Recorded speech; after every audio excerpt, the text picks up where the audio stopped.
Hey everyone, and welcome to the Andy's Backyard Ultra course preview video.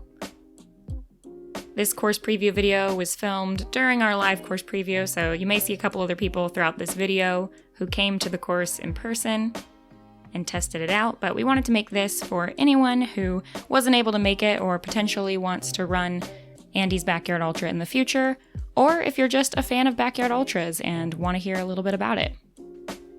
At this point in the video, I've sped it up by 1.5 speed, so if it looks a little bit bouncy, that's why. Our runner here who is filming this was running approximately a 12-minute mile pace, so you can see how it's a little bit faster here. For those of you who don't know, a Backyard Ultra is a ultramarathon format where competitors line up at the start every hour and run a loop or a yard that is equivalent of 4.167 miles. They must complete that distance every hour before the hour is up, otherwise they are eliminated. The format is a last person standing, so the race goes on until there is only one person left. Slight difference with this format is that if the person who is in second place stops running, the final competitor is only allowed to run one more lap or finish the lap they're on if the second place person or the assist, as they are known in Backyard Ultra terms, cannot finish the lap that they're on.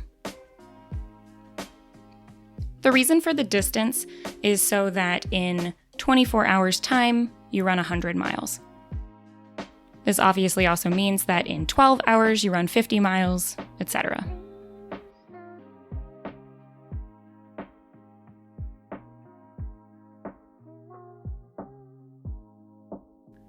Andy's Backyard Ultra is named because the course takes place on the Teventrail family yard, and Andy is the name of the Teventrail dog, so this is Andy's backyard.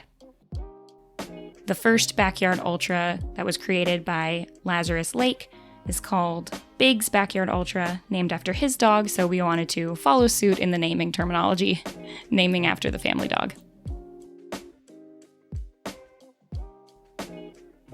As you can see, Andy's course takes place over some fields, and then we'll switch to a sort of dirt/gravel road for a short period of time before most of the run, about 3 out of 4 miles, is on single track trails.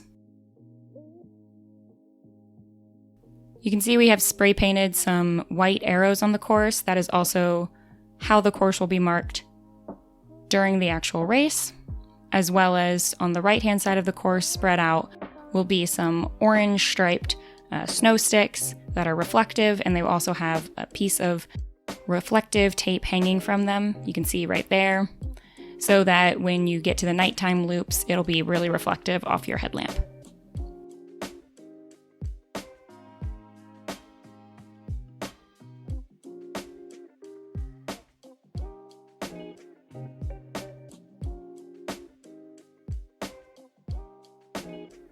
Right around here is about the half-mile point on the course.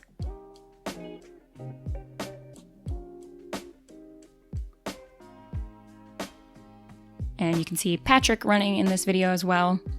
The Andy's Backyard Ultra event is a family operation run between the Paskowski, Kwiatkowski, and Teventrail families. And we really want to keep the race sort of having that kind of low-key, family-operated feel. So the race is pretty old-fashioned in terms of we don't have any fancy timing. There's no chips, nothing like that. Instead, you have to tell the staff every time you finish that you finished, and we check you off on a big poster board.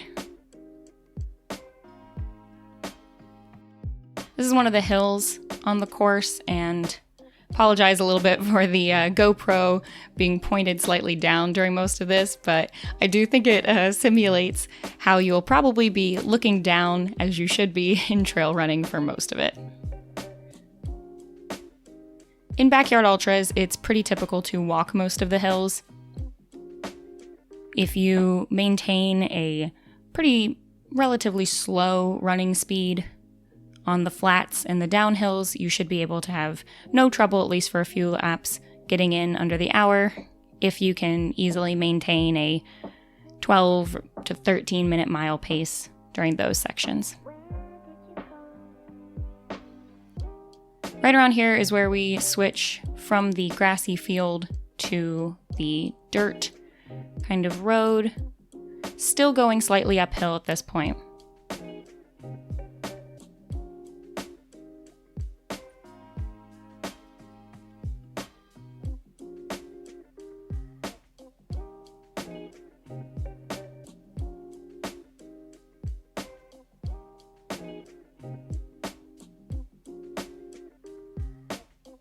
The Andes Backyard Ultra has a total elevation gain and loss of approximately 358 feet. So each loop you will go up 358 feet and go down 358 feet, since it starts and ends at the same place.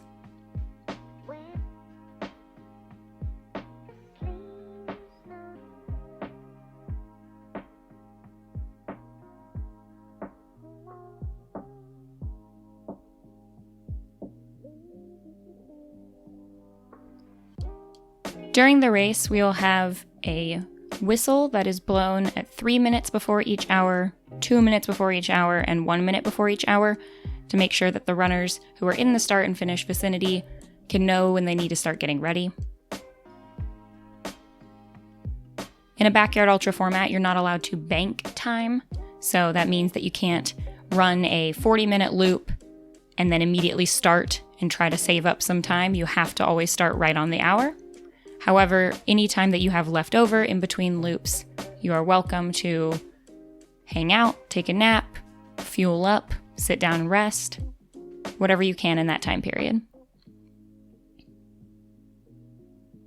My personal recommendation for new backyard ultra runners is to try and shoot for that approximately 48 to 52 minute lap. There's not really a whole lot of great reasons to go faster than that, unless you really feel like you need to do something like change your clothes that's going to take more time. It's definitely personal preference, and you want to try out a couple different paces in your training. But most people who have gone on to do really, really long distances in a backyard format end up coming in that around 52-minute range. I've also seen people run pretty steady 57-minute loops and maintain that for over 100 miles.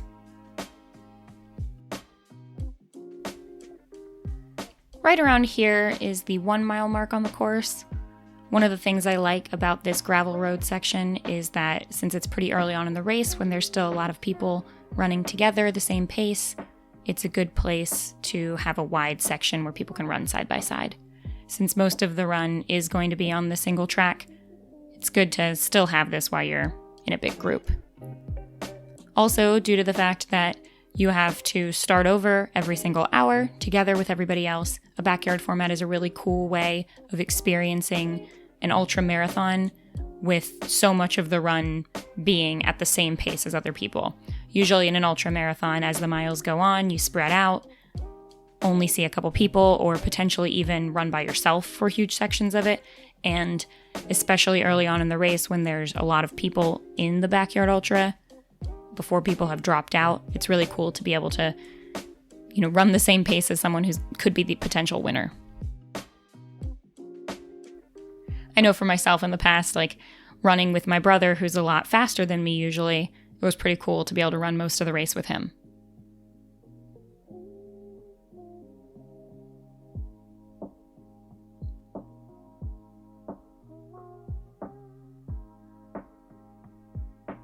The one marking that we don't have on the course during this video, but we will have during the race, is we will have some yellow caution tape going across any side trails to let you know not to go on those, but to stay on the main trail.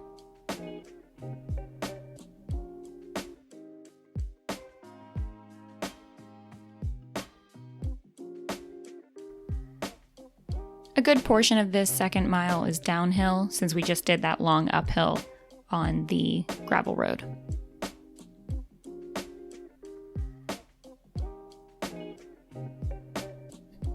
Slight readjustment in the video there as the filmer dropped the camera.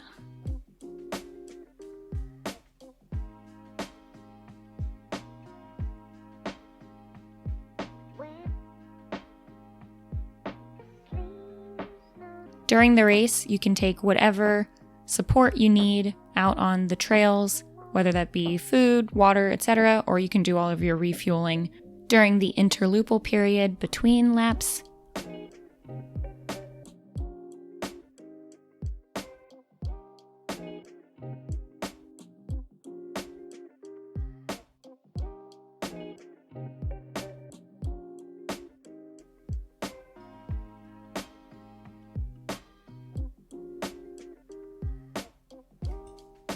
The one item you can't take out onto the course are hiking poles. We do allow headphones, music, phones, things like that, but just make sure you're aware of your surroundings, especially at night. And considering the fact that you're on such a narrow trail, you want to be able to hear people if they need to pass you.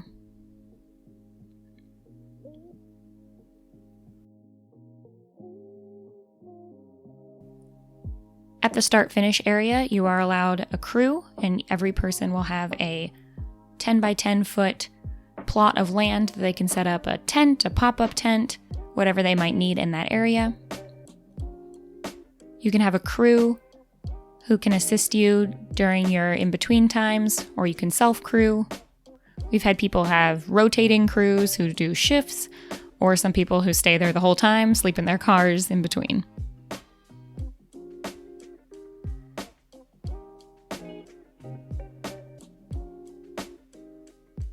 We do offer space on site if you need to camp the night before, or if you want to stay afterwards if you finish at night.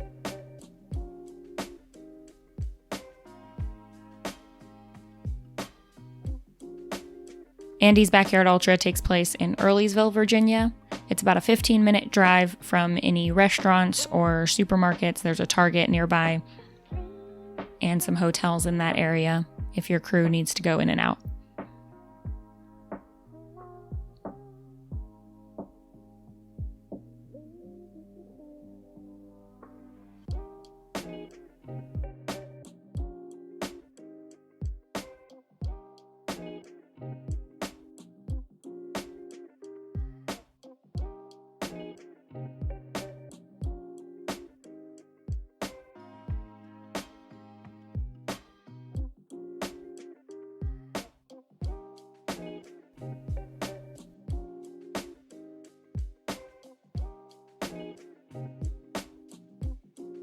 (2023) will be Andy's third Backyard Ultra. In 2021, we had Jamie Travelstead, who won and set that first course record at 29 hours, which is 120.8 miles. And in 2022, Dave Kwiatkowski set the new record, which was 32 hours and 133.3 miles. So 32 hours is the record to beat at the moment.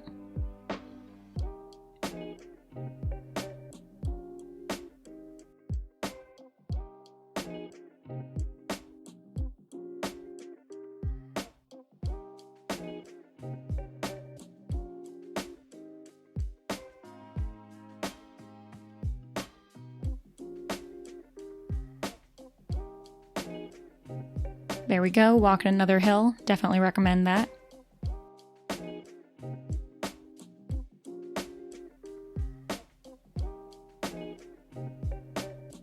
I find that backyard ultras are a lot more mentally challenging than physically challenging. Obviously, you have to work up to whatever distance that you want to do, but also, since there's no real advantage to speed, you can take a lot of the run pretty easy.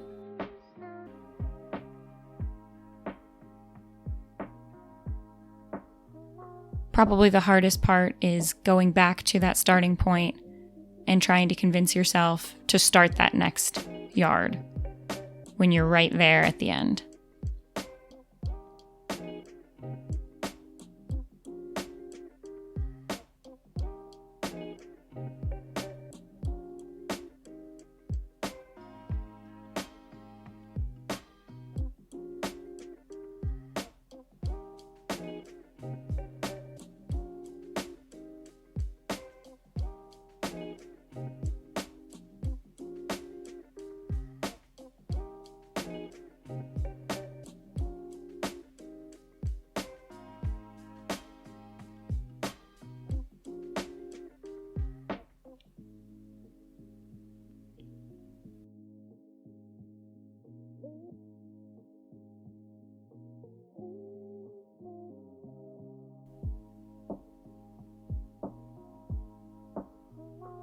Right along here is the 2-mile point on the course, so almost halfway through the loop.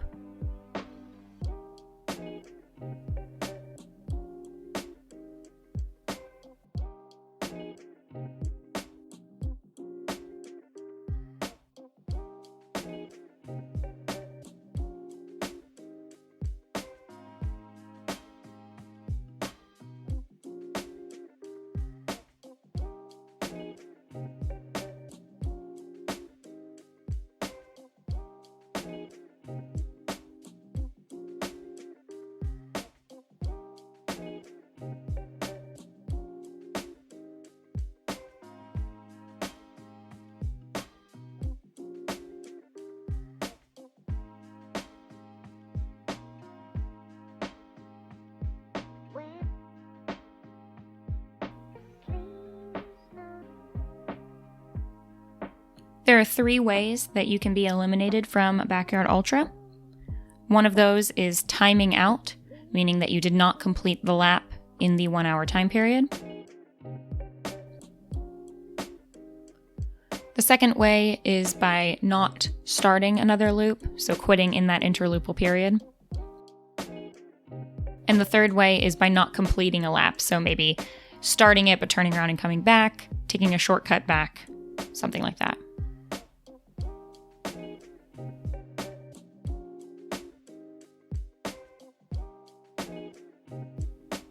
In any of these cases, the official terminology for Backyard Ultra is that the runner DNF'd or did not finish.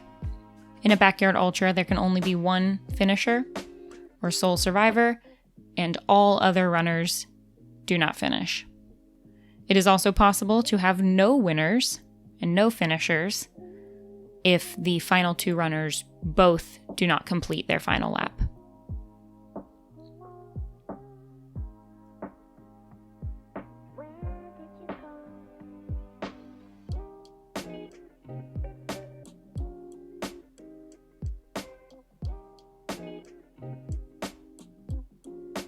Some Backyard Ultras have a separate daytime course and nighttime course, with the nighttime course usually taking place on a road or sidewalk.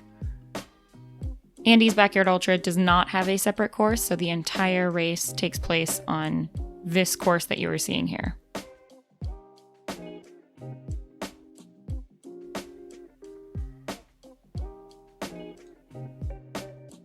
I've heard from many runners that the nighttime course is an experience of itself.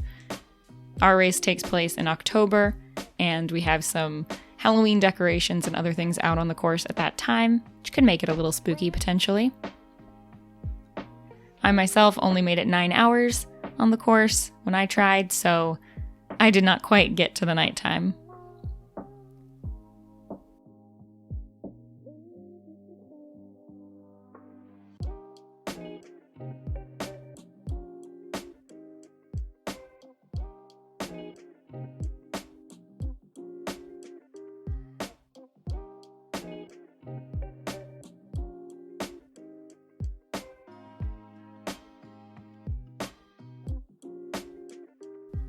Andy's Backyard Ultra starts at 7 a.m. Eastern Time, so you probably need to make it around 11 hours before you start to see the sun go down.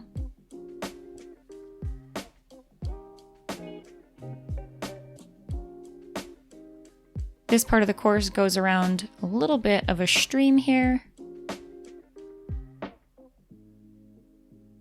And you'll notice that several parts of the course have wooden bridges.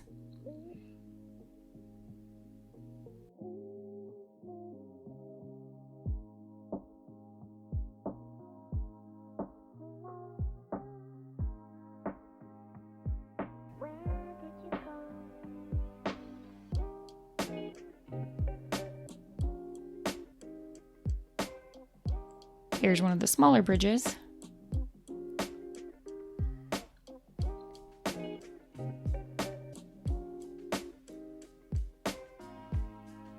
Runners have been known to name sections of the course as they run it. So right up here to the right, that part is called the Pit of Despair. You'll see that there was some yellow caution tape there. That's the caution tape that we will also have in other sections of the course as well. If you're planning on running Andes, feel free to name sections of the course and let us know. A lot of these sections get named by runners running over them frequently and having inside jokes during the race at that point, such as Adele's favorite turn, Gallagher Falls.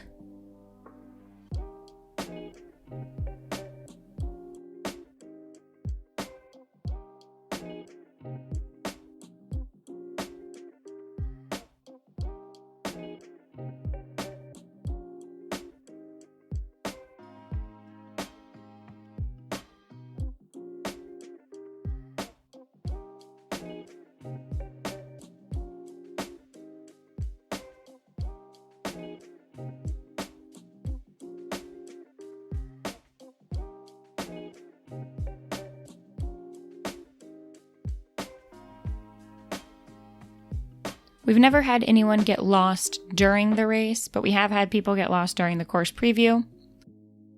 Luckily, that didn't happen at all this year. It's pretty hard to get lost when you have everyone going in the same direction rather close together.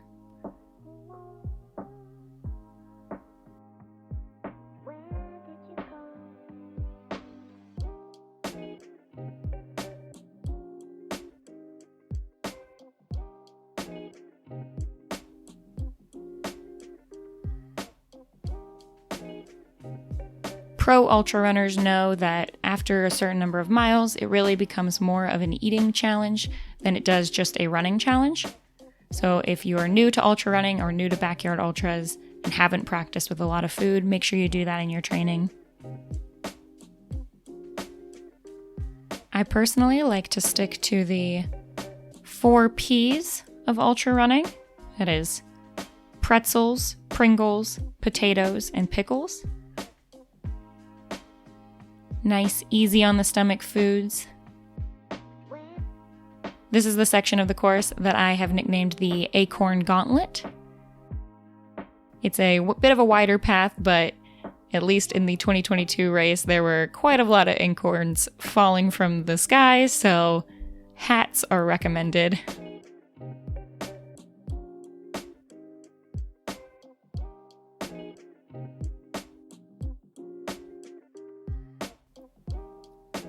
It could potentially be chilly in the race in October. In 2021, especially in the evening, it got really cold. So maybe having some hot soup or other warm foods to eat would be a good idea.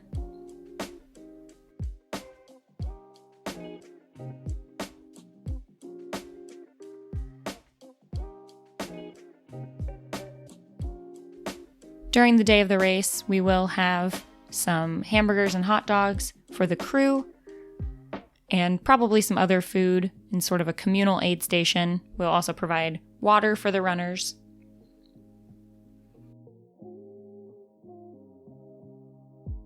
Other than that, you should make sure to bring anything else you might need. If you're planning on running for a long time, getting one of the zero gravity chairs is also a nice tip. They're a little expensive, but it's a good investment if you plan on doing a lot of long distance running and backyard ultras.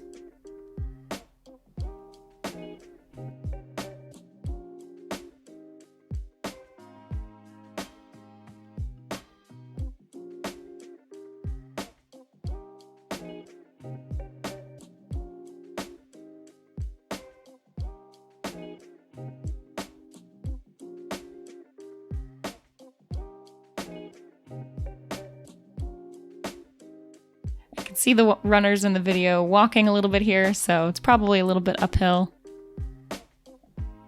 There's really only one steep uphill on the course.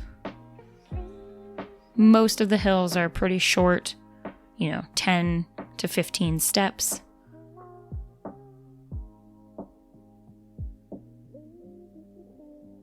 It gives you a little bit of an opportunity to walk and break up the loop.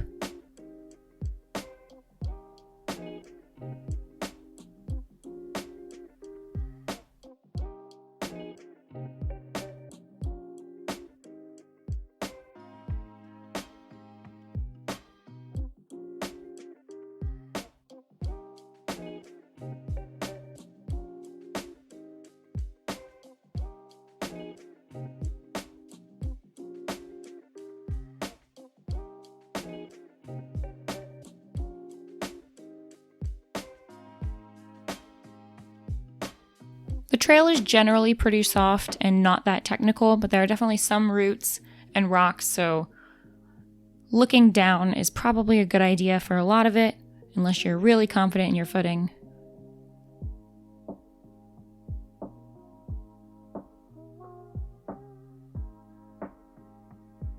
Another very slight uphill right here.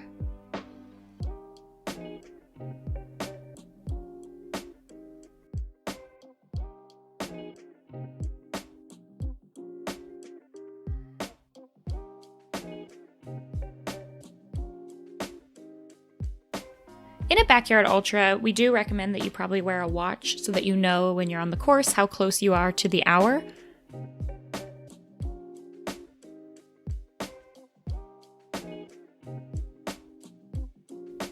It's not crucial to wear a GPS watch unless you really want to, because all you really need to know is the time of day and how long it's been into the hour.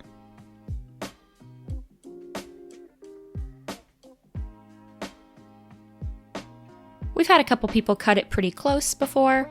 I think the closest we've had was 4 seconds during the preview run and about 30 seconds during the actual race, away from the hour time limit.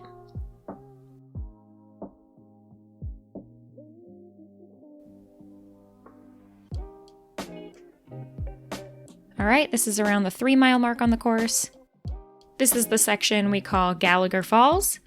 You'll have to show up to the race to find out why we call it that and to get that whole backstory.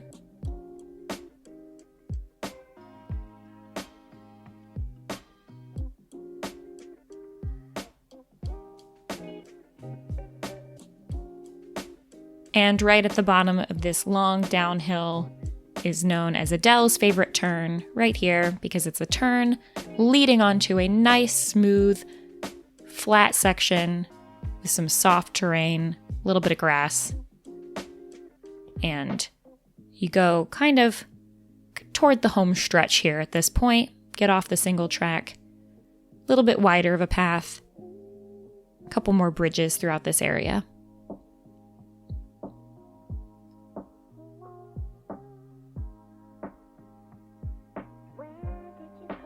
You can see the two runners here working together.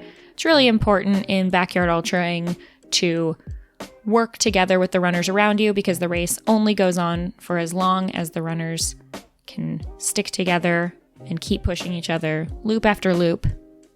It's kind of a team sport, which actually reminds me we will have a team competition this year. Nothing about the race format changes except you can sign up in a team, and the team whose cumulative number of laps is the longest will win a special prize.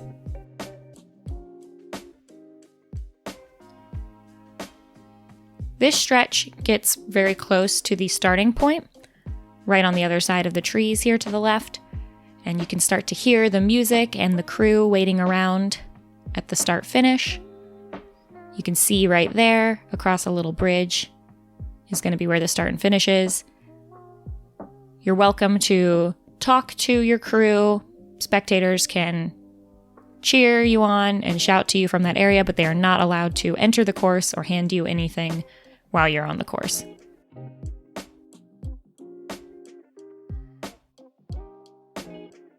Last year we had a trail camera out here that would take pictures of the runners, motion sensitive. Probably going to do that again, so make sure you smile for the trail cam.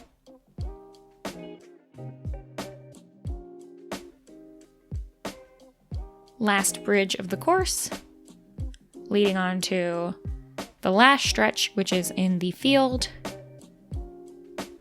Another wider stretch where you can definitely run at least two a side, if not three. And this right here is probably the biggest or steepest uphill of the course. So another good spot to get a little bit of walking in, or at this point, if you know that you're going to make it close to the end of the loop, maybe try to do a little bit of running on this one.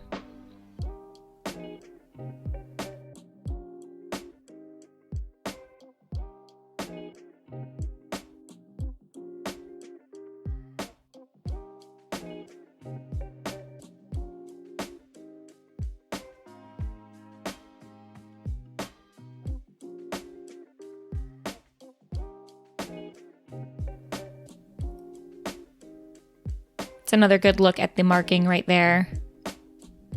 And we'll have more of those throughout the course on actual race day. We just put a couple up during the preview to give you an idea.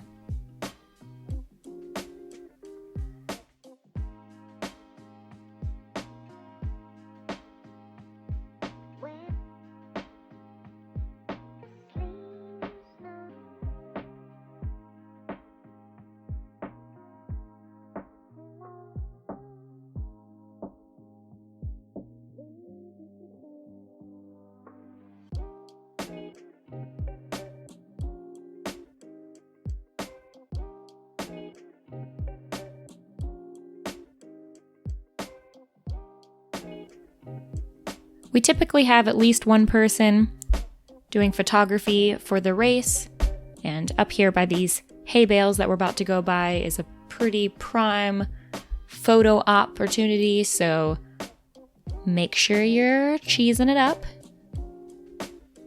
Had some pretty epic photos. If you haven't seen the one of someone doing a heel click over here by these hay bales, then you're missing out. Definitely check out the Andy's Backyard Ultra Facebook group for that.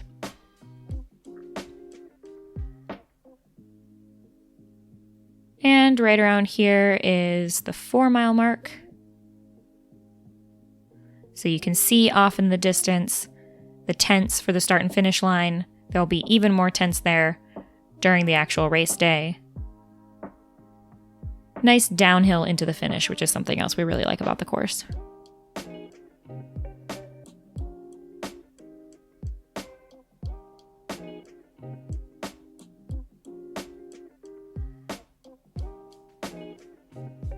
Final stretch down. Hope you liked this video and got to experience a little bit of what the course is like. Hope to see you out there in October, and then you'll be able to experience this in person, hopefully many, many times. Here's the final turn. Final chance to sprint it in if you're hearing the 3 whistles, 2 whistle, 1 whistle, and the cowbell.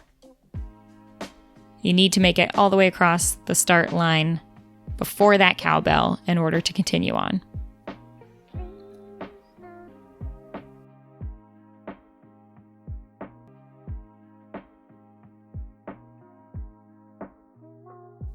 And there you have it. It's the Andy's Backyard Ultra.